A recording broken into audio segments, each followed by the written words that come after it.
Hello, everyone. Today I am going to be sharing my thoughts and a recap of the 96th Academy Awards, which were just last night, which is March 10th when I'm filming. When this goes up, it'll probably be about Tuesday. And I did watch them live, and I want to share, my thoughts on all the events with all the awards and all the snubs and all of that good stuff. So I want to open this by saying that I am really impressed with 2023 for cinema. Out of the 10 Best Picture nominees, this is one of the first years, especially in the era of having 10 nominees, not just 8 or 7, or in the, decades ago, they just had 5, where every single film that's nominated for Best Picture, I want to see. Like, that is really rare. I looked, and the only other year that comes close to that was 2017. There was every film that was nominated. I believe there were 8 films nominated. I eventually did see, with the exception of Phantom Thread. So that was a good year. That was a good year. I'm not saying that necessarily every film in that category was the best film I'd ever seen. I think there are stronger films in other years. But overall, it was well-rounded. There was just more interest. There were more films interested me that year than others. But now, 2023, all 10 of them, that's pretty incredible. Because the last couple of years, it's usually more like, maybe 5. Maybe I'll end up seeing about 5 of them. But every single film really is speaking to me. And as of filming this video, I'll be honest, I have only seen 5 out of the 10 nominees. I do plan on seeing, at the very least, 4 more of them. I have currently seen Oppenheimer twice. I have seen Barbie twice. And I have seen once Killers of the Flower Moon, Maestro, and most recently I saw Poor Things just this last weekend. It just came to Hulu, so it was the perfect time. I knew they put it out right in time for the Oscars, which was smart, and I knew it was time for me to finally see it. But I definitely 100% intend to see Anatomy of a Fall. I know that's coming to Hulu in a couple weeks. The Zone of Interest, I definitely really want to see. The Holdovers, and American Fiction. The only film, I will be completely honest, I may not get around to watching is Past Lives, even though if Past Lives does come to one of the streaming services that I currently have, I probably will watch it at some point. It's not high on my list, I'm going to be completely honest. But I won't go out of my way to find it if it doesn't end up coming to any of those streaming services. And I feel really bad, but I just have to be honest. Out of the 10 nominees, Past Lives is perhaps the least interesting to me thematically. And that's not to say that I am, not to say I don't think the film deserved to be nominated, that it's probably a remarkable, beautiful, masterful film. It's just not, there are so many movies I want to see. And, there are films I'm just a little more excited about. Past Lives seems to me a little, I'm going to be honest, heterosexual romance stories are not high on my list of movies to watch. I just don't, I know it's so much deeper than like a surface level love story, but I'm just not that compelled to see those kinds of films. I hate to say it, I didn't see La La Land for that same reason. There are several films that, the hetero love romance thing, I think Celine Song's film is, from what I've seen, from the few clips I've seen and how it's been advertised, I am sure it's an absolute brilliant meditative look at, not just romance and love, but life and spirituality and Korean culture. There's themes of parallel universes, reincarnation. There's things that do speak to me. So I might see it, but the other films I have to see. I have to see Anatomy of a Fall, Zone of Interest, American Fiction, and The Holdovers. I would say The Holdovers is the other one that, I suppose I'd be okay with not seeing, but based on what I've seen, I gotta see it. I just don't have Peacock right now. I will once I get Peacock. So, with that being said, I wanted to make sure I had seen Poor Things before I filmed this video, because I want to talk about that film, because, there's some controversy around it.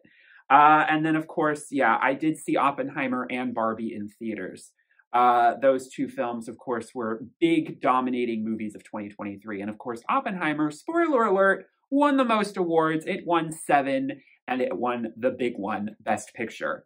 But let's not get too ahead of ourselves. I'm going to go through each of the categories, share my thoughts, and some of them I'll spend a little more time talking about them.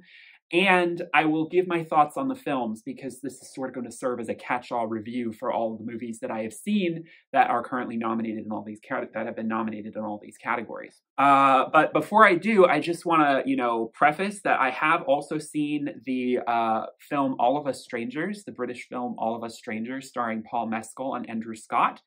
And I had seen so many people talk about it being the kind of most snubbed, glaringly snubbed film in a bunch of categories. And after seeing the movie, I 100% agree, especially Andrew Scott or Paul Mescal, if you want to give one of them.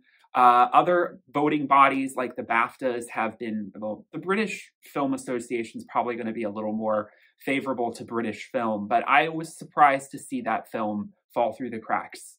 So that was really upsetting to see, not a single nomination there. I don't think the film is as, miraculous as some people are saying, but I was very moved by it. I was very confused by it as well. But I, had to, of course, do a deep dive. There's a couple movies I'll talk about tonight that I needed to really do a deep dive afterwards, to sort of understand what I just saw. But, really good movies can leave you with that and still make you feel like you saw something masterful, something that really touched you, even though you just haven't quite tied all the threads together yet. You need someone else to kind of do that for you. And, that's not a fault necessarily on a film by itself. Some movies, it just takes a little time for it to digest. I also wanted to just preface by saying that Jimmy Kimmel is probably, he's not Joe Coy, the host of the Golden Globes, for those who are familiar, but one of the blandest hosts that you can have in this day and age in Hollywood. I think this is his 4th time hosting. Correct me if I'm wrong, 3rd or 4th. And clearly ABC is wanting to stay in-house, but I really feel there's much stronger talent out there who could do the job. John Mulaney did a phenomenal job as a presenter. And I think that a lot of people responded to it, and his jokes and his delivery was just, even though I didn't actually get all the references, I was still having such a good time with it. I think John Mulaney is one of the strongest young male comedians on the scene right now. I would really like to see him host. I know a lot of other people would too, maybe next year. I know a couple people throw out John Cena because of his bit. I guess I should talk about that now because then I'm going to go through all the awards and that's not really going to come up.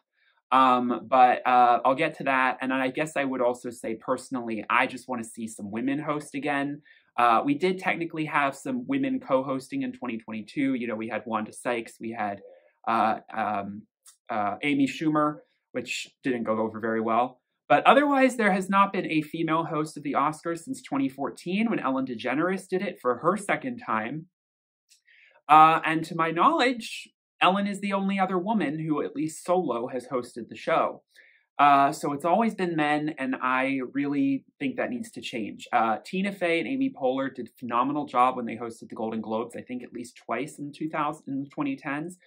Why not give it to them? Why not give it to Kristen Wiig, Melissa McCarthy, Kate McKinnon?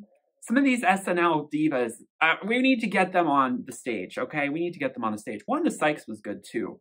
So those are who I'm hoping. That's what I'm hoping the direction for the future Oscars go. But John Cena's skit is probably the most noteworthy outside of something that's tied to a performance that I will talk about when I get to a category. And all I'm going to say on that is, as a homosexual male, I really liked what I was seeing. But I will admit that afterwards, I sort of understood what some people were saying, which is that, if this wasn't a straight man, how would this have gone down? And, in the day and age of conservatives getting all uptight about drag queens and potentially exposing them to risque clothing and revealing kind of body parts, that's food for thought. Also, if a woman had done the same skit, I don't know if that would have gone down so well. I think the thing that really gives it a pass for me is the fact that this was referencing a streaker who I had no idea this had happened in 1974, ran on stage. This is wild. I mean, I never heard of this. A naked man ran on broadcast television in the middle of the Oscars, and this was celebrating the 50-year anniversary of it. So the fact that it was a man who did it originally makes it like, of course it's got to be a man doing it this time around. It wouldn't make sense to have it be a woman. And that just wouldn't go over the same way. And, everyone's okay with laughing at a man who has a body for the gods, who is ripped and tall. So we don't feel like we're punching down. John Cena is a great sport with this kind of comedy, and it's really his lane and his niche. So I thought it was funny. I only afterwards thought about those other things, and I didn't really feel that icky about it. So he wasn't actually naked, by the way. There was, nude underwear coverings, as other pictures showed. But anyway, I didn't want to harp on that too much, but, I've seen some discourse about it. That man is just so fine. So fine, and also not problematic. Not problematic as far as I'm aware. He's a stand-up guy. I'm a stan. Anyway, okay, so let's go through all the categories. We're going to start, I'm going through the Oscars website list, so this is not going to be in order of broadcast, pardon that. And I decided to go backwards because they start at Best Picture, and I wanted to kind of work my way up. So we're going to start with screenwriting, original screenplay. I think the obviously the most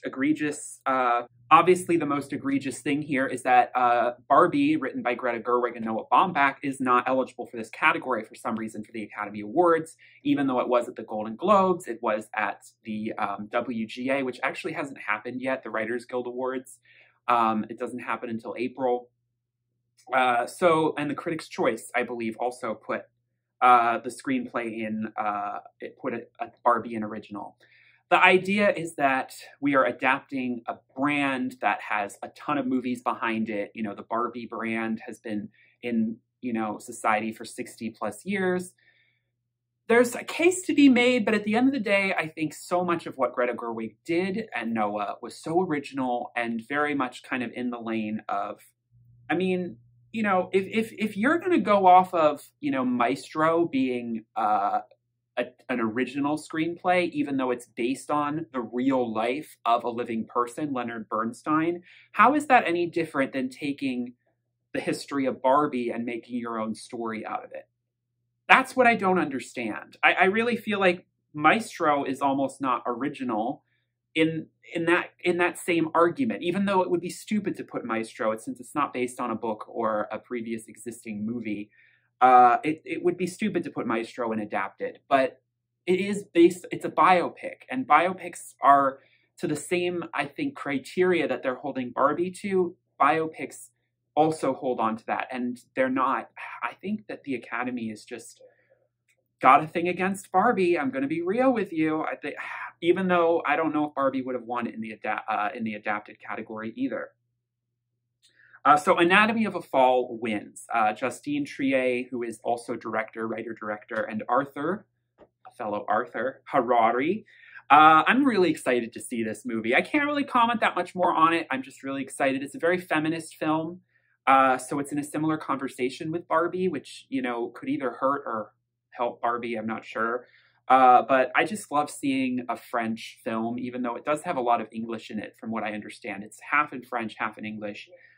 Seeing foreign films win these kinds of awards is something we're starting to see more and more in the Oscars, and that's really exciting. Shout out to May December. I'm really glad it did sneak in one nomination. I think the other most glaring kind of nomination that I think a lot of us would have liked to have seen was Charles Melton getting a supporting actor nomination. I would have 100% put him in there over someone else, and I'll talk about that, Robert De Niro. Anyway, but anywho, yeah, that at least May December got a nod here. Of course, Past Lives as well. These two films didn't get very many other nominations, even though Past Lives was the Best Picture nominee. May December wasn't. All right, and then we have adapted screenplay, and the winner was American Fiction by Cord Jefferson. I loved his speech about, making lower budget films to try and invest in talent rather than focusing on blockbusters. And I think that that's what Hollywood really needs to learn. So I was 100% there for that. Again, Barbie had a slim chance, but I really, really felt like it was in tough competition. I mean, Oppenheimer was going to eventually win the Director's Award. Christopher Nolan, also writer-director. We got a lot of writer-directors here. And I do feel like, him getting director and best picture, it's a little redundant to give him screenplay. Honestly, Tony McNamara for Poor Things, now that I've seen the movie, I wouldn't hate it winning this. I wouldn't hate it winning this. I think that screenplay was phenomenal. The Zone of Interest, from what I gather, I don't think there's a lot of speaking in that movie. I mean, there is, but it's not to the level of the others. So I don't know. I'm sure whatever dialogue is in the film is heavy and important and significant and wonderful, but it wouldn't jump out as a screenplay nom to me. But American Fiction definitely is a writer's movie. I mean, the movie is about a writer, and the subject matter, I think, is so interesting to Hollywood to see on the big screen. So I'm really excited to see this movie. I hope it's not too long before it comes to one of the streaming services. Yes, I'm so cheap. I'll go to the movie theater, but I don't rent, or I don't do video on demand. I do streaming services, or I go to the movies for certain films. Visual effects. Godzilla -1. It was a Japanese sweep in some of these categories, and I love to see it. Now, I will preface this by saying I have not seen Godzilla -1. I am not into monster, Godzilla type movies. I saw the 2014 one that was really bad. I don't know why I saw it in theaters. But I will say that, from what I've heard, this film, for what low budget it was just a masterful work of visual effects. So this is so deserved. I just think what's so unfortunate is that, obviously it's an entirely Japanese team, and English is very much their second language. I think some of them barely spoke English at all, and they were having to read what they were trying to say, and they were trying to speak it in this language, and they have limited time on stage. I really feel like they should have an interpreter up there. The Oscars should accommodate people who do not have that luxury of being able to speak in their native language, because you have such little time, and it was so disrespectful to play him off with music. At least give him a little bit more time, because you could tell how difficult it was for him to get out what he needed to say. So I thought that was very disrespectful. That was one of the only times I was kind of mad with the Academy Awards, and that's rare. Usually I'm a lot more pissed off with decisions that are being made. This was overall an Oscars that I'm like, I like a lot of these choices. I like most of them. If not all of them, but that was disappointing. But, shout out to the creator. That's the only other film in this category I have so far seen. It was not, a phenomenal film by any means, but it did have amazing visual effects. So I understand its nomination. I do plan on seeing Guardians of the Galaxy Volume 3, just haven't gotten there in my Marvel journey yet. And I do plan on seeing Napoleon at some point. Okay, so this is a really inspired win, and one that I did not see coming. For Best Sound, we have The Zone of Interest, which, again, I've not seen the film, but I know a lot about it. And even in the clips they showed, I mean, I was like, this has to win, because not only is it wonderfully mastered and mixed in the movie, the sound use, but the sound use is like the heart of the movie. From what I gather, it's cinematography, but it's so much about it is sound. Not even so much music, but sound.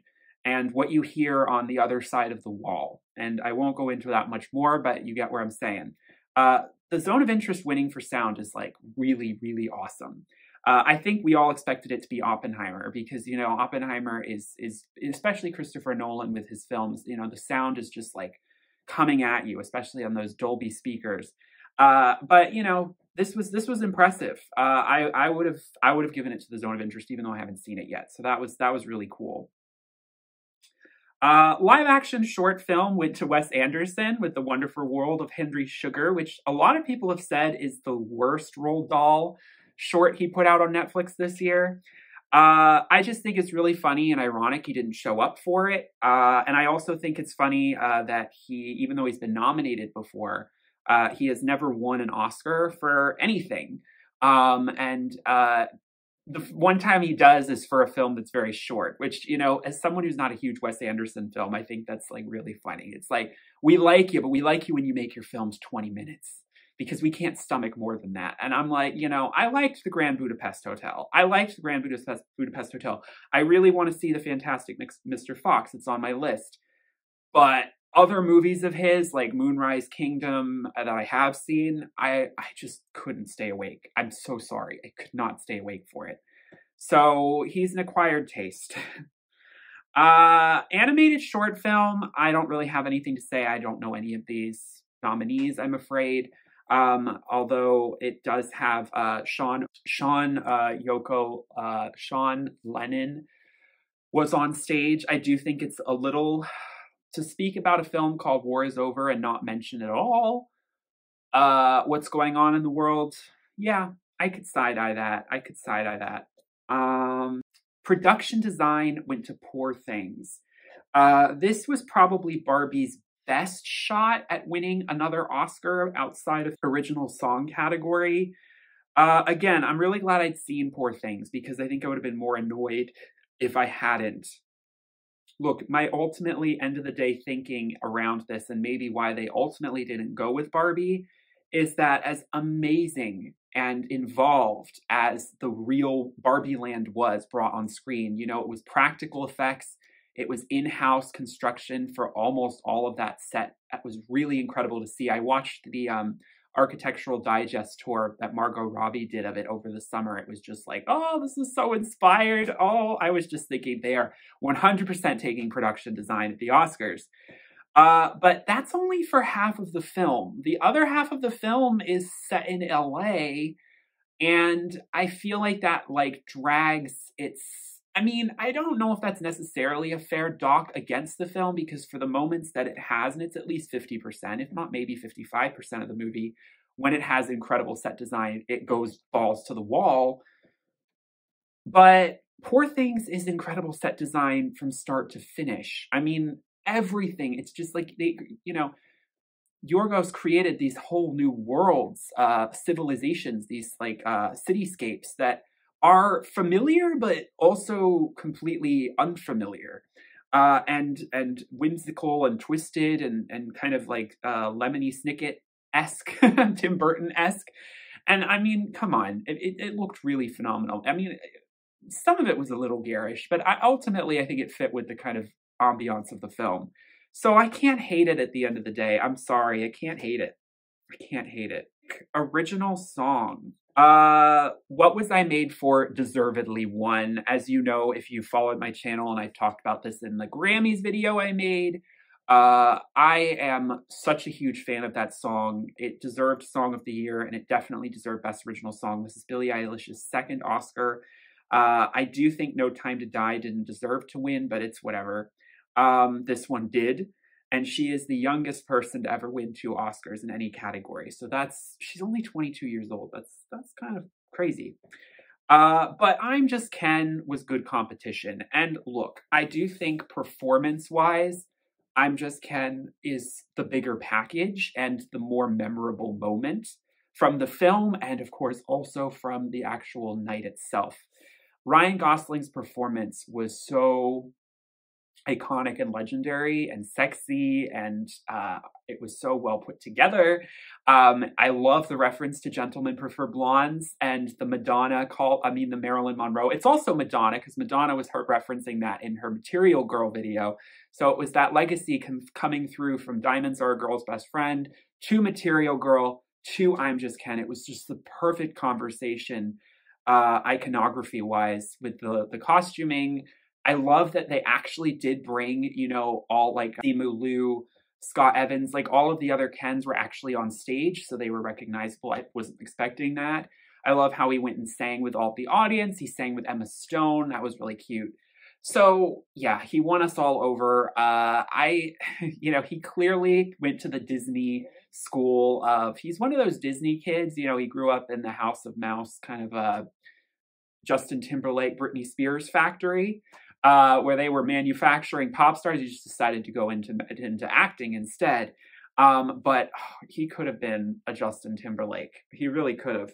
He's outshowing most of the male pop stars today, and he's also incredibly attractive. So it's just, you know, that was his moment. That was his moment, and I love that he wasn't ashamed of it. Even though I think we all knew it wasn't going to win, no matter how strong of a performance it was. The voting had already happened, but what a wonderful show.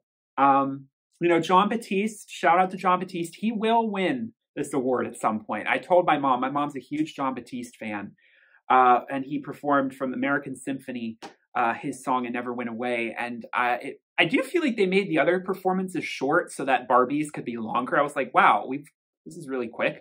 Jon Batiste is going to win Best Original Song at some point. It's going to happen.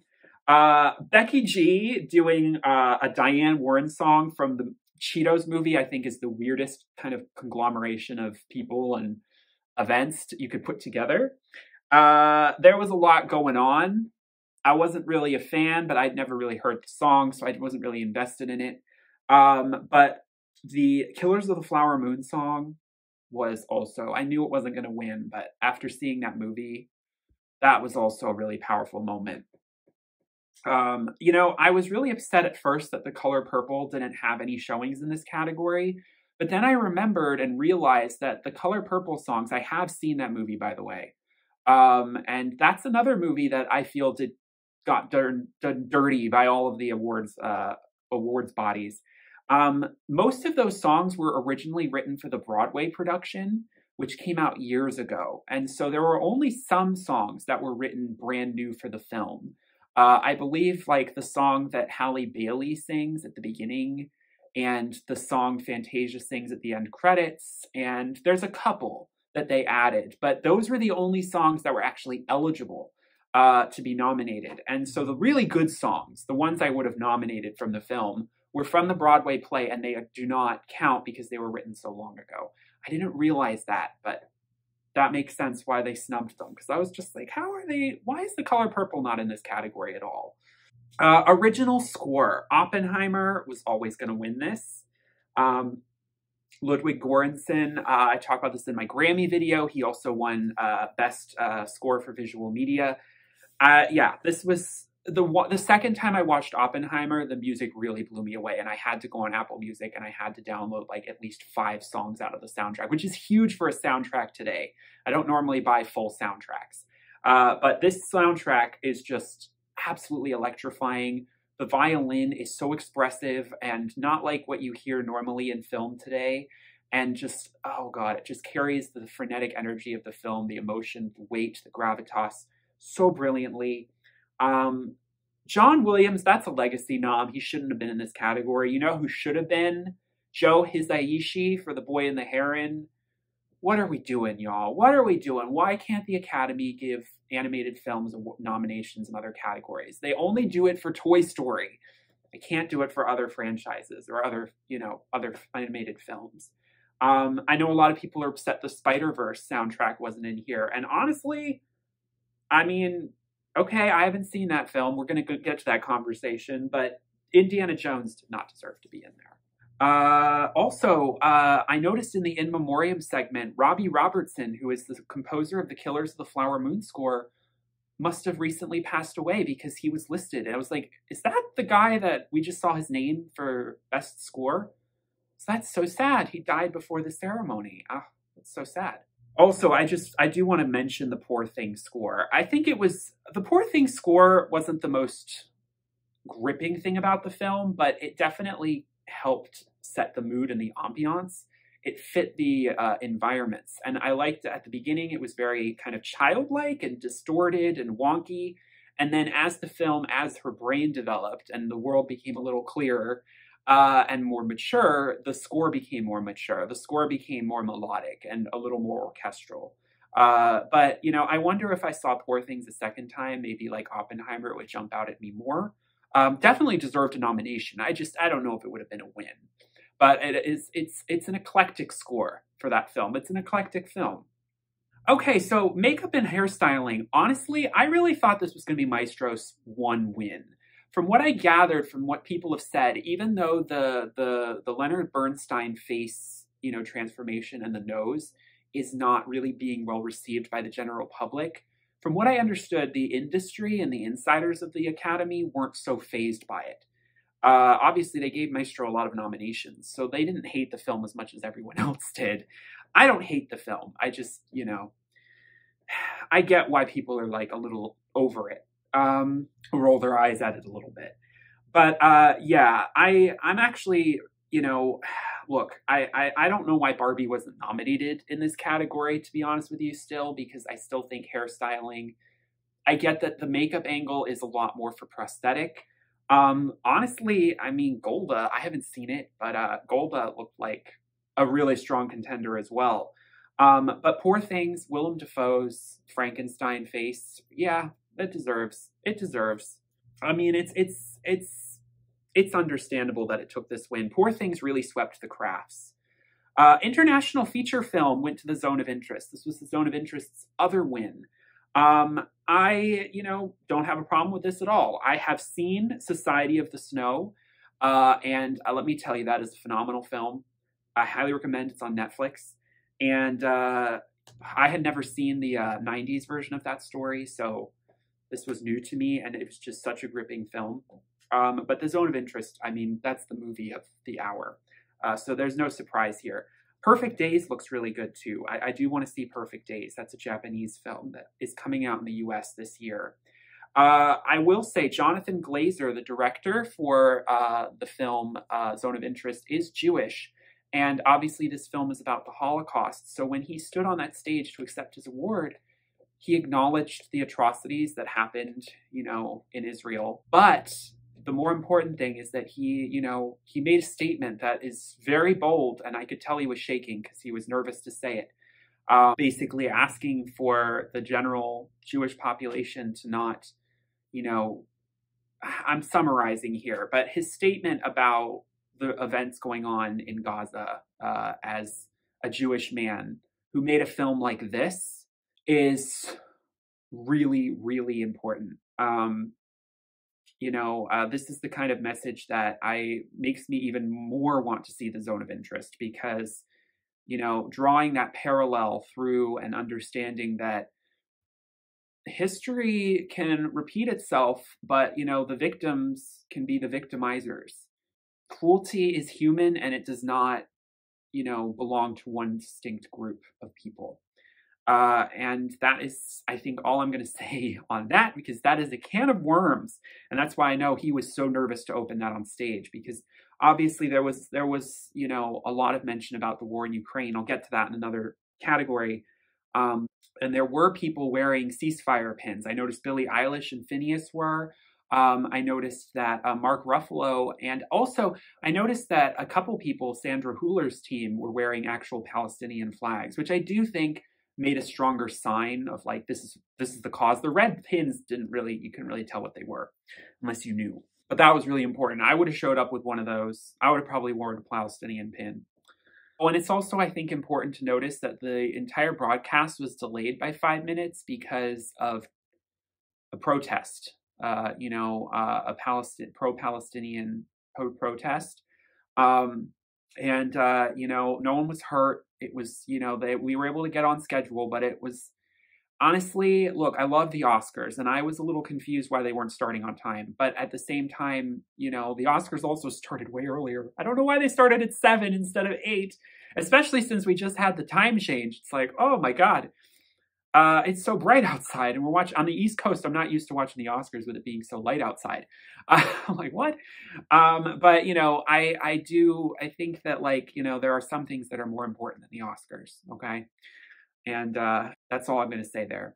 All right. Film editing. Oppenheimer won. Not surprised. I think, that film was, editing marvel, but all of these other films, from what I gather, from what I've seen, are not all deserved it. I think Killers of the Flower Moon, some people are like, did that movie have an editor?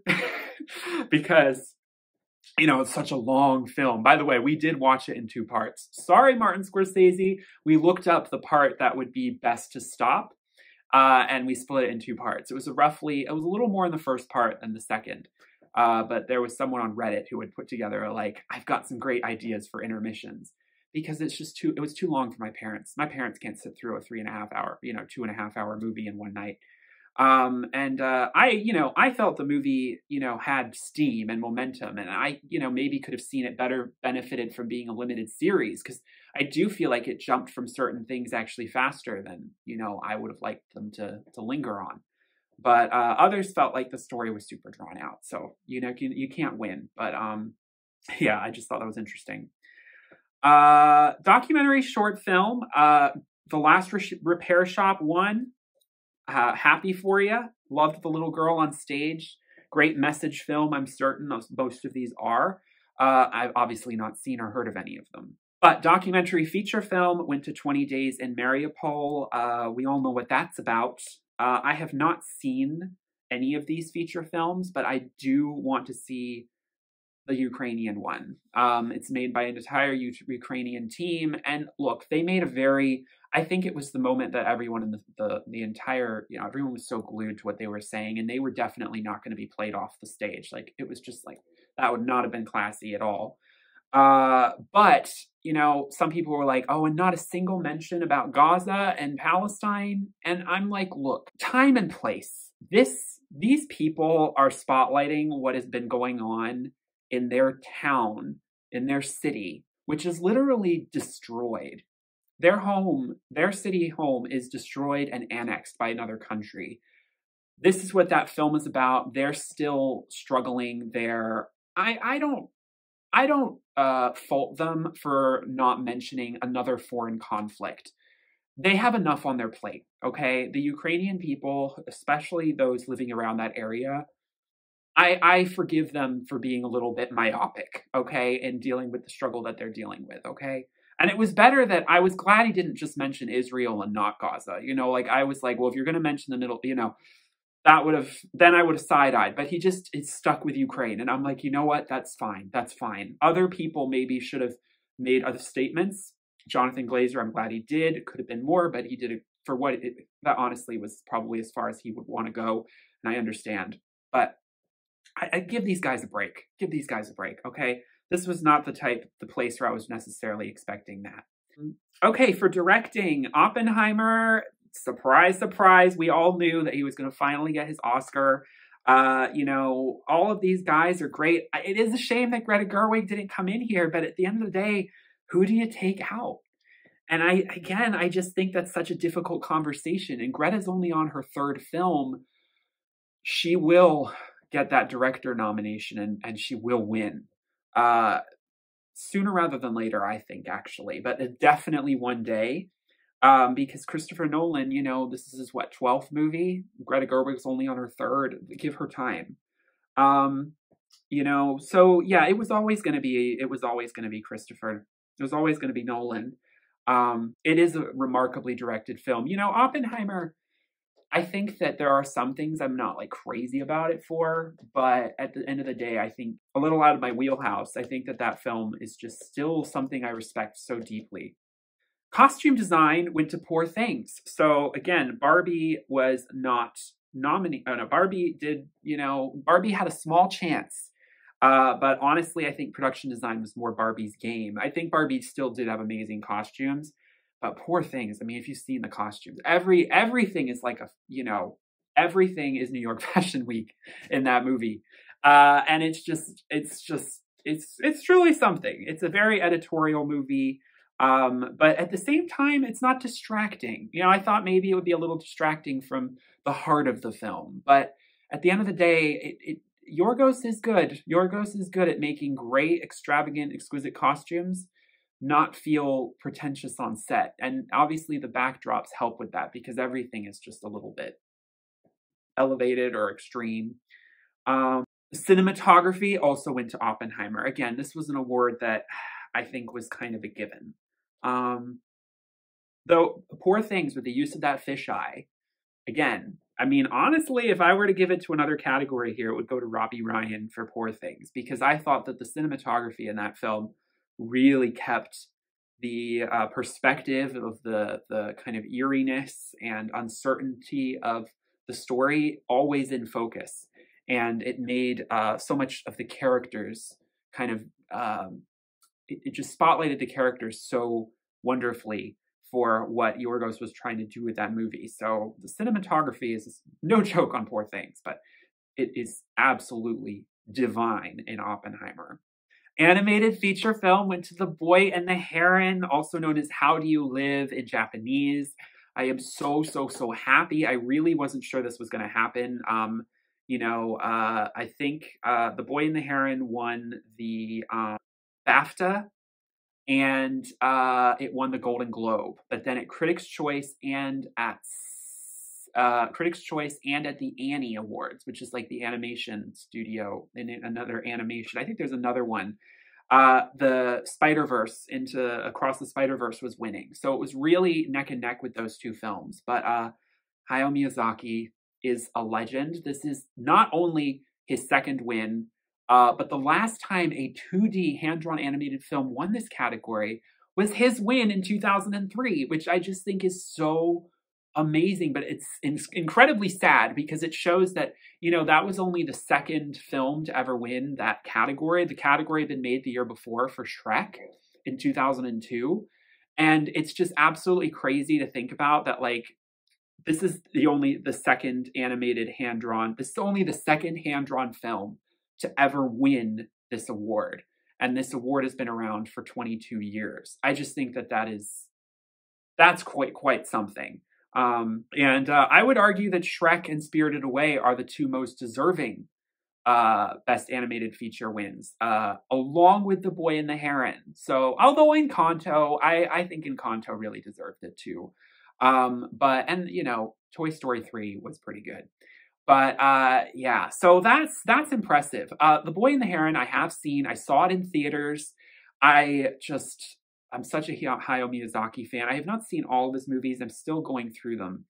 I'd seen Spirited Away as a kid. I talk about this in my video, which I'll link in the description of where I talk about every movie I saw in 2023. I briefly summarize and give my thoughts, and I rank them on a tier ranker sheet. But The Boy and the Heron is just everything that I want the West to adapt more in not only animation, but in filmmaking in general. And it is a very puzzling film. And there are some things I don't love about it in the second half, because there was almost at a point where I felt like I would have done the story because I was so into it. I was like, oh, I would have done this differently. And I really liked where he was going, but then I was like, oh, I don't know. That's not what I would have done. Like, I would have taken this different direction. But then reading up about it afterwards, I was like, oh, this is so brilliantly metaphorical and allegorical. You got to give it to him. I mean, yeah, it's weird. I'm wondering what my parents will think. It's so surrealist, but it's so beautiful, and the music is so beautiful. The voice acting is so wonderful, especially for the, Robert Pattinson, Florence Pugh. They really age up or distort their voices for those roles, which I just think is phenomenal. So yeah, I was like so happy, but then he wasn't there to accept the award. And it's one thing, he's 82. Like, I understand him, or 83. He's not going to travel outside of Japan, like, much at all these days. But apparently he didn't travel to the Oscars in 2003 when he won, because he was opposing the war in Iraq. And you could make the case that he might have also decided there's another war that the U.S. is currently funding that we don't support. So, that might have played a factor. I wouldn't be surprised. But I would love to see Hayao Miyazaki get that Dolby Theater stage applause. It did kind of suck, because they were like, Chris Hemsworth and Anya Taylor-Joy were like, we're going to accept this on their award. Okay, thank you, goodbye. And then we were like immediately done. And what made it even worse was that Jimmy Kimmel made this really obnoxious joke about, something about, did your kids like fill out this ballot or something, like, again, belittling animation to something that is only for children. And The Boy and the Heron, and also Guillermo del Toro's Pinocchio, I forgot about that. That's the other really inspired win that I'm so happy with last year. Pinocchio winning last year, and from Guillermo del Toro, and then this year The Boy and the Heron, is just like so exciting for animation. I'm like, this is so good. We're getting it good again. We were really in the pits for a while in this category. Spider-Verse already won for its first film in 2019, by the way. So come on, I know Hayao Miyazaki technically has an Oscar as well, but like, this might still be his last film. I mean, you never know how long someone's going to live. He says that he's no longer in retirement and he's going to do another one. I hope he does. Because I still don't think The Boy and the Heron is quite on the level of like the holy trinity of Miyazaki films. You know, Princess Mononoke, Spirited Away, and My Neighbor Totoro. Some people might say Howl's Moving Castle. I say My Neighbor Totoro, even though I did enjoy Howl's Moving Castle. I still need to see Castle in the Sky. But The Boy and the Heron is still like top 5 or 6 of Studio Ghibli. And to see it get this award, you know, some people said Howl's Moving Castle was robbed. I'm sorry, Wallace and Gromit deserved that win, especially since, you know, 2 years earlier, Hayao Miyazaki had won. And I think, you know, Wallace and Gromit, come on. The Curse of the Were-Rabbit, that deserved it. That deserved it. Come on now. Howl's Moving Castle isn't that good, is it? Okay. Anyway, Princess Mononoke should have won it, but that category didn't exist at the time, even though it should have been nominated for Best Picture at the 1998 Oscars, but I don't believe it was. Anyway, yeah, so I'm so glad to see, you know, superhero movie lose too. I'm so sorry. I am a little more into superhero movies now that I'm watching Marvel. But I've never seen the Spider-Verse movies. I'm sorry. I'm sure they are phenomenal and well animated, but they are just not that appealing to me on paper. Not that invested in Spider-Man. I never really watched any Spider-Man movies. I've seen a couple, but they were like on an airplane and I didn't care. So at the end of the day, those movies just don't appeal to me. I will say Nimona I have seen and I really enjoyed. Netflix snatched that away from Disney. Well, Blue Sky Studios, which was acquired by Disney in the Fox acquisition before they shut it down. So I liked seeing that get a nomination. That was a good film. Deserved the nomination. And then, of course, Elemental. Disney did have a horse in this race, even though it was Pixar. Elemental is worthy of being nominated here as well. But, you know, Pixar's had its moment. Actress in a supporting role went to Da'Vine Joy Randolph from The Holdovers. I think this was completely, like, 100% locked. Like, you could 100% confidently bet all of your life, everyone's life, on that being the outcome. It was so set in stone. There was just no way it was going to be anyone else. Yeah, it's a strange category. I really don't quite understand what Emily Blunt is doing in there, other than she's in a Best Picture nomination. Because I really didn't think that Emily Blunt's performance in Oppenheimer was anything anyway, but that's neither here nor there. America Ferrera is a little head-scratching, but at the same time, I did like her character, so I'm not mad at it. I also love America Ferrera. I'm such an Ugly Betty fan. So I loved that show. So seeing America Ferrera and how far she's come in the industry from the, it's just like, oh. And then, of course, Jodie Foster. I did watch Nyad. And honestly, I don't know. I don't know about all the controversy about the actual woman and maybe she was actually fudging results and everything. But if you take all of that out, especially Jodie Foster, she was phenomenal in that film. She deserved this nomination. I would say that Emily Blunt is sort of the missing link here. Danielle Brooks, you know, I think she should have been second place because I have seen The Color Purple. This was The Color Purple's only nomination. And Danielle Brooks is, I actually don't think she's the star of that movie. I still think Fantasia is the heart of that film. And I think that the conversation around Fantasia just is sort of, I don't know, she's very minimized in the conversation, and I find that very strange. It's about Taraji P. Henson and Danielle Brooks, and Fantasia is the main character. And she's so powerful in the film in her performance. So I find it a little strange that she's completely overlooked in some of the, you know, award conversation. But then again, the whole film was. It's just very bizarre. It's really sad. Really sad.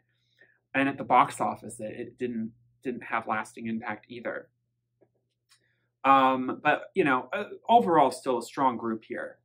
Actress in a leading role. Oh, boy. This was sticky. This was sticky.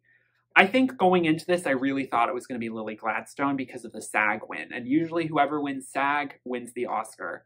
But sometimes if the SAG and BAFTA do not match up, it can go to the BAFTA winner. Now, that's not what happened last year with Cate Blanchett and Michelle Yeoh, but this year, Emma Stone won the BAFTA, Lily Gladstone won the SAG. They both won the Golden Globe, but they were nominated in different categories. Poor Things was considered a comedy, whereas, drama was Killers of the Flower Moon. And so Emma Stone ended up taking the word, and she did not expect it. You could tell on her face. She was like, I don't want this. I don't want this. And my dress isn't, my dress is like having a problem. But again, I'm so glad I watched the movie before I made watch the ceremony, because I would have been more upset. I was really rooting for Lily. Lily Gladstone is the heart of the film. Yes, she might not have the most screen time, but she is the beating heart of that movie. And her performance, as everyone has said, is understated and subtle, whereas Emma Stone's is, bombastic and kind of explosive. And both are brilliant in different ways of showcasing auteur acting. At the end of the day, though, similar to like the Cate Blanchett, Michelle Yeoh debate, if you want to go by the books, Emma Stone is probably the choice. But again, I think you also have to consider optics, and Emma Stone had already won. Lily Gladstone is an Indigenous woman, and for her to win, it would be monumental. And so I was disappointed that we didn't get that moment on stage. Her speech, I don't want to think too much about it, because I wasn't really that bothered by it, because I just had seen Poor Things, and I don't know. I was like, yeah, I don't know. I could see her winning, and I wouldn't be that upset about it. But at the end of the day, I really was rooting for Lily. Emma Stone is always going to get more projects. I really hope that Lily Gladstone has momentum.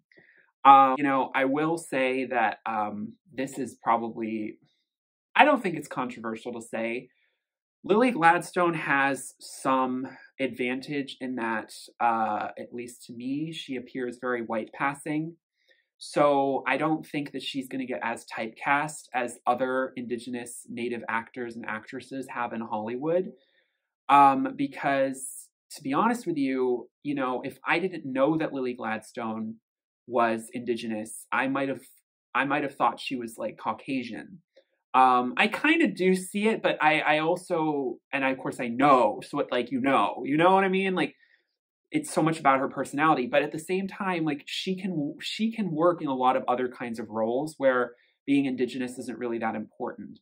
And that gives her a leg up against some of the other, Indigenous actors and actresses in Hollywood. So I think she will certainly be okay. I think that also is going to help her, which is, again, a colorism debate that's really unfortunate, but it's a reality. It does, sometimes limit you, because how many, oftentimes Native people are cast to be Native people in their stories. They're just not put in movies where their identity isn't like also integral to their character, So they tend to get typecast to certain kinds of roles.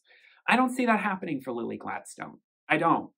And that's a good thing for her, but it's an unfortunate conversation that needs to be had about, how it is for other actors and actresses. So anyway, Sandra Hüller is also, again, from what I've heard from Madam, I can't wait to see the movie. She was a strong contender. Annette Bening's just happy to be there. I think she acknowledged it was a little awkward. Let me address this. Having the former winners on stage giving out accolades, to introduce each of the nominees, it's a neat idea on paper, but I didn't ultimately like it. They tried it in 2009. And I don't really remember. I think I did watch that Oscars, but I don't remember it. And they never did it again until this year. And my hope is that maybe they go back to the old format again. That maybe this is just a one-time thing they try every now and then to mix things up. But I felt like it started to get a little tedious. It's a neat idea, but at the end of the day, nothing beats seeing the actual clips, and I really missed those. I would have really liked to have seen the actual clips of the film. I wish they had done both. Honestly, they ended up wrapping up a little early, and there was that moment where Jimmy Kimmel was like, we got some extra time, so I'm going to do this extra thing. They had time. They could have put in some clips. They could have put in some clips as well. So I was a little, and I was also like, who's going to announce it? But then they ended up doing the person who won the year before, which made sense. But I don't know. I would prefer that we go back to the old format next year, but I don't know. I don't know. Maybe they're going to stick with it. It is cool seeing all of these icons on stage. And it was even, the women, it felt a little more like, oh, that's sweet. The men, you were sort of like, do I really need to hear how amazing Bradley Cooper is from, you know, Sam Rockwell? Like, okay, like dudes complimenting dudes. I'm like, whatever. But anyway, Carey Mulligan, Jessica Lange did kind of subtly shade, speaking of Bradley Cooper. I thought it was really funny how she was just like, you were what made that film. And of course, you know, if you interpret it as it's just about Carey Mulligan and it's like a compliment, but if you look at it like deeper, it's sort of a huge diss to Bradley Cooper. Because, you know, he directed and wrote and produced, he put all of himself into that movie, and Carey Mulligan's the one who actually made it come together. It's sort of like, haha, told ya. So I thought that was hilarious. I mean, you know, I don't want to punch down too much. I think Bradley Cooper, you know, I respect someone with an artistic vision. He's trying. He's trying. He will, you know, he will get his Oscar one day. Yeah, I think that Carey Mulligan deserved that nomination. She was phenomenal in that film. And honestly, I don't think Margot Robbie needed to be nominated. I think Greta Gerwig needed the director nomination, but then again, it was such a tough category. Margot Robbie, though, I'm sorry. I don't know. Yeah, I guess technically you would replace Annette Bening with her. But, you know, then a bunch of people were talking about, you know, putting that place instead of Margot. So, you know, people were talking about Greta Lee. And how Greta Lee got snubbed out of here as well. So anyway, I don't know. But back to Emma Stone. So this is where I can share my thoughts on the movie of Poor Things itself. Boy, has there been so much discourse about this film. I heard from people who raved about the film and people who really did not. And I think with going into the movie, I had the benefit of knowing and having seen and digested so much of the discourse beforehand that I felt better prepared for what I was stepping into. I'm going to be completely honest. I was expecting really hardcore pornography for like more than 25% of the entire 2.5-hour runtime. From what people have been saying, from what some people have been saying, with how it should be, you know, rated NC-17, how it is so gratuitous, that I was fully going in expecting to see just so much sex that it was just going to be like nauseating. And I gotta be real. I think that helped me realize that when the sex scenes came, and they actually went faster than I expected, it was sort of like, oh, okay, that wasn't so bad. That actually didn't drag as much as I thought. That went pretty quickly. I think we all are mostly aware of, you know, the brothel scenes is the real point of contention for the film. It's actually not the end of the movie. People have been talking about at the end. It's more almost the middle end. It's sort of the last third. But yes, there are some scenes that, I don't know, would I have cut? Well, let's just put it this way. If you wanted to do a, you know, family-friendly version, you would have. But here's the thing. I think that they definitely didn't linger as long as I feared they would. The raunchiness and the nudity was, I don't know if tasteful is really an adequate word, because this movie is absolutely bizarre and shock value. There's a lot about this movie that is playing for shock, even though I felt like there's a way to do shock value tastefully. And this film, in most aspects, I think did have a well-considered, thought-out point of view with the shock value. There was an artistic lens over everything that made it sort of acceptable in some ways, even if I had to avert my eyes. And there were some, you know, graphic scenes involving, you know, surgeries and things, which I actually have even a harder time looking at. I'm very squeamish with, you know, an anatomical stuff. I would never go to med school.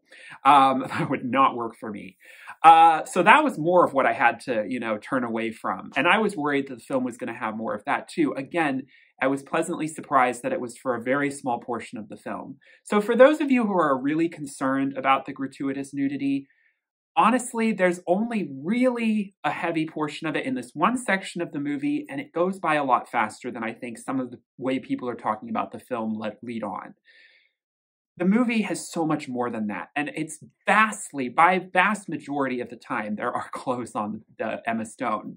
It is a raunchy film, but at the end of the day, I didn't feel like it overstayed its welcome to the degree that I was going to be like, I'm ready to turn this off. But I think going in, knowing that was what made it more enjoyable. If I had just gone in blind, like I think a lot of people did when they went to the theater for the first time, I do think that the advertising for the film and the trailers definitely maybe misled you a little bit in that department.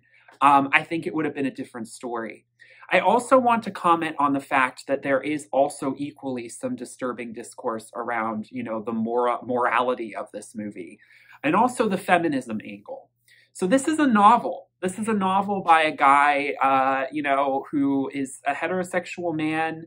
At the end of the day, this film is directed by a man and written by a man.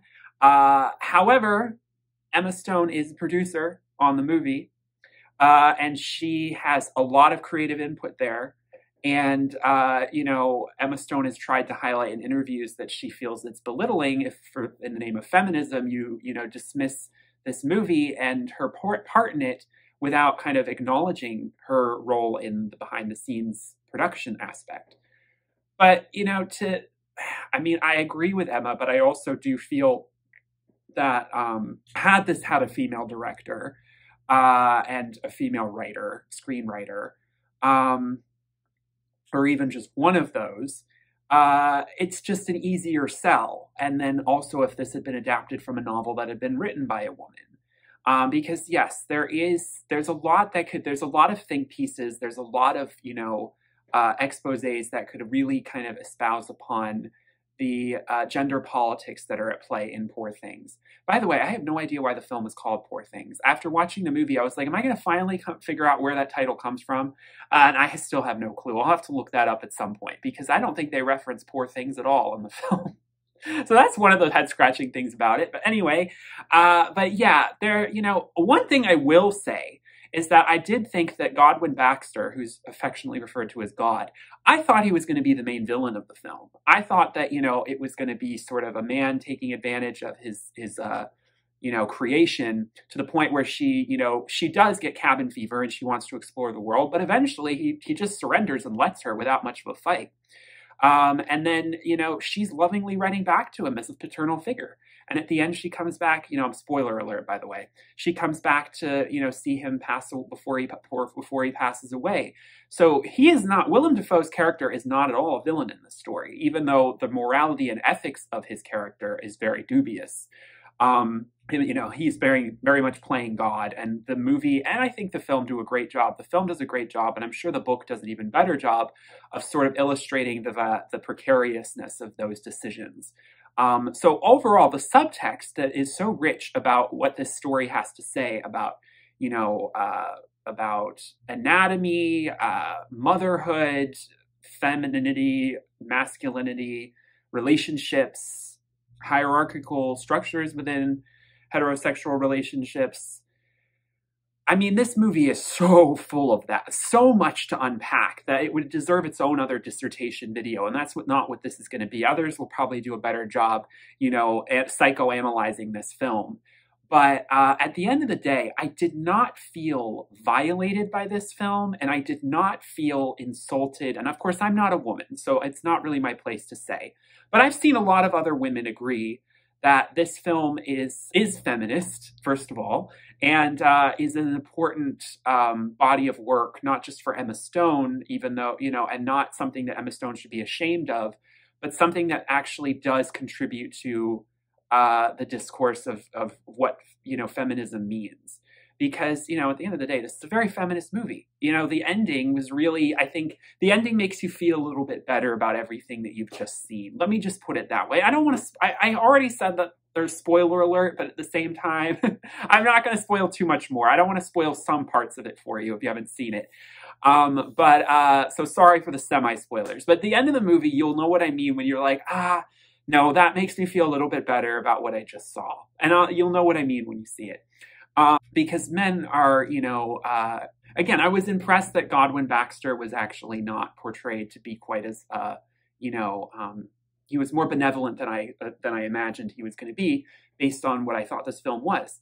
But the men, this film is an indictment on men, and in a way that is clever and similar to Barbie and the discourse around that film. I think if you're intellectual about it, you won't take it personally as a male. And of course, I'm gay, so I'm like, I'm fine with being, like straight men, like whatever. We know they're trash. No, I'm sorry. Oh my God. No, but I think that Barbie, I think that Poor Things is, again, as someone said in a Letterboxd review, Poor Things is Barbie for people who listen to Björk. Um, It's true. I mean, there's so much correlation and dialogue between those two films. I think it is really interesting that they're both being celebrated. I think it's wonderful that they're both being celebrated. But, I understand the prudish take. I am not necessarily a big fan of seeing that kind of stuff. I mean, I would have preferred seeing some better looking men on screen. If we're going to be looking at nudity and genitalia, it was hard to look at the male forms the way they were depicted. It made me feel very asexual, but I think that was what that portion of the film was kind of trying to do. And it was important. And if you pay attention to the context and the dialogue around those scenes, it's very, very evident that the message is coming through. So at the end of the day, I'm not bothered by the film in the same way. And also, just, again, I think it's made clearer in the book, but her brain is adapting at a rapid pace to kind of match up with her age at the point that she dies at the beginning of the movie. And so for those saying it's got this uncomfortable kind of conversation around her, mental state and some of the things that she's engaging with, I'm not completely letting the movie off the hook for that, because I haven't read the book and there's more I could understand about it. I was still confused by a few things. But from what I gathered going into it and knowing that, I think that helped me not be quite so shocked by what I was seeing. Because if you didn't know any of that, and like I said, if you went in blind to this movie, you would think it was a very perverted and morally dubious film. And I get that. And I respect anyone who has a problem with this film based on any of those things. I'm not going to argue with them about it. I just feel like this is an interesting work of art that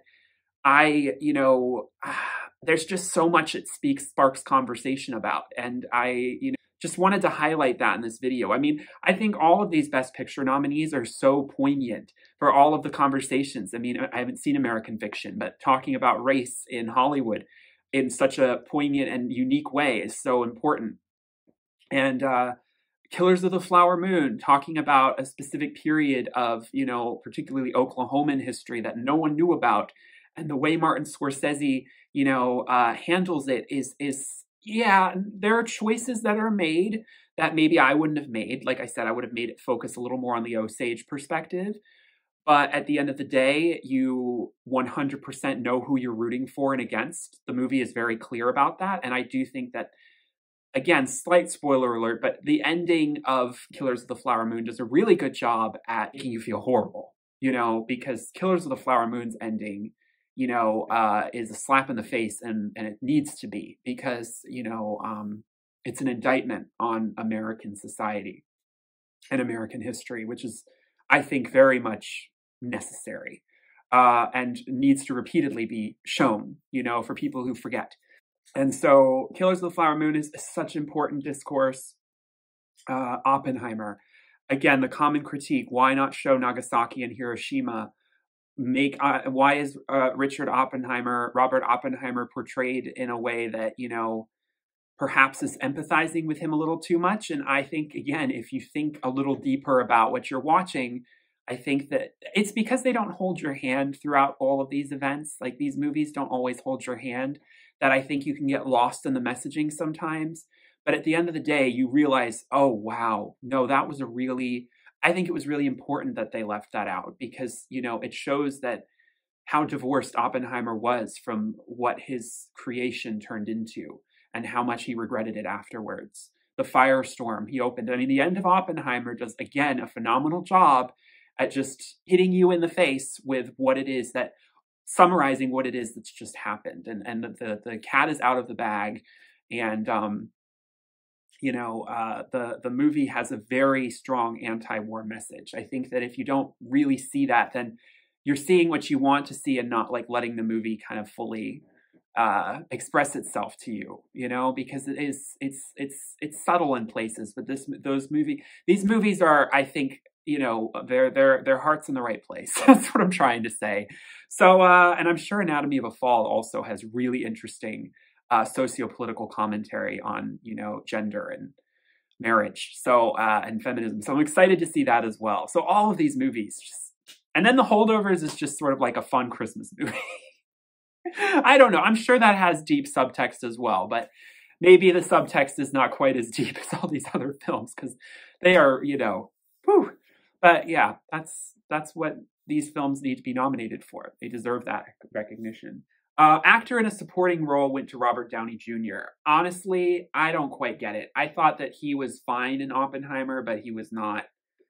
It didn't jump off the page to me. But at the same time, everything about that film is pretty well done, and it's a career award. It's a career award. It's his time.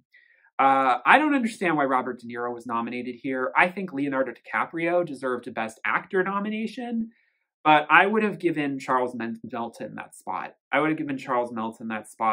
Everyone else in here, I mean, I haven't seen American Fiction, but I'm sure Sterling's great. Mark Ruffalo is phenomenal in Poor Things, so I get it. And of course, Ryan Gosling. There was a moment where I thought he might win this, but we all knew that wasn't going to happen. And then we have actor in a leading role. This was always going to be Cillian. Paul Giamatti had a shot at one point, but then the SAG Award completely nipped that in the bud. And I also think the BAFTA. So ultimately, I think Paul Giamatti's time will still come. And Cillian Murphy's also been around for a while. So, he is the face of that movie. Cillian Murphy's performance is Oppenheimer. Just like Ludwig's score also makes the movie. Those are the two key the cinematography, Cillian, and Ludwig are like what really gel that movie. Also somewhat the sound effects and special effects and all of that. Yeah, I mean, Coleman Domingo, again, I loved Rustin. I did see that movie. It was a by the numbers biopic, so like, I understand him not winning, but he's going places.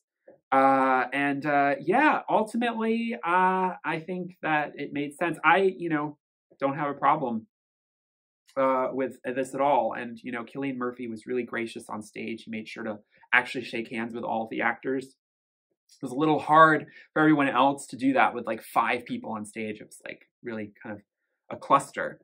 But then we have Best Picture, which of course went to Oppenheimer. Are we surprised? I don't think we're surprised. This was obviously a foregone conclusion. I think at the end of the day, Oppenheimer is an exciting win because it's celebrating Christopher Nolan, and he is an auteur in his own regard. I do love what he said about cinema being only in its 100-year infancy period, where it's like there's still so much further to go. And then also the fact that like Oppenheimer was a biopic that elevated the genre and then also had such a poignant message, was so well made, but also made so much money. Like, this is the kind of film, like Barbie was always going to make a lot of money, but Oppenheimer wasn't. That was a fluke. And I do feel like Christopher Nolan hasn't done his dues of acknowledging Barbie's, help with that. Like, I do think if they hadn't come out the same day, that the box office for Oppenheimer might not quite been what it was. But at the end of the day, that film was just a tour de force. And it's really exciting to see a blockbuster win, some similar to Titanic, similar to Return of the King, similar somewhat to Everything Everywhere All at Once. So we don't get that so much in the modern era.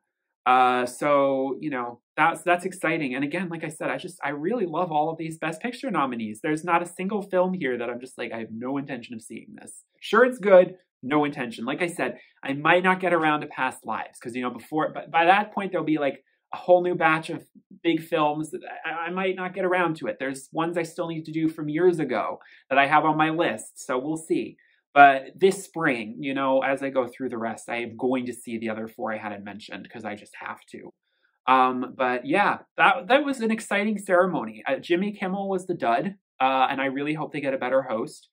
But you know, I mean, even the in memoriam segment I thought was very well done. I thought that it was interesting how they used the projections and then had like the screens opening. I also loved Billie Eilish's performance, and then how the orchestra was above her. And I didn't really talk too much about her performance, but I also really loved her performance.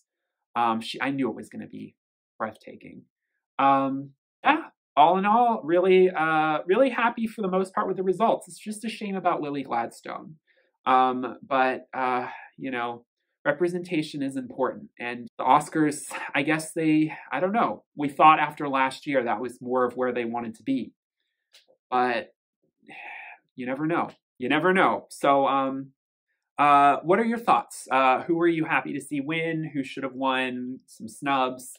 What are your favorite movies that you've seen that have been nominated, and films that should have been, like I said, All of Us Strangers? That was a strong film, should have gotten more love. And I hope you all enjoy it. Thank you all so much for watching. And please like and subscribe if you are new here. And I will see you all in my next video. Peace, love, and light. Bye.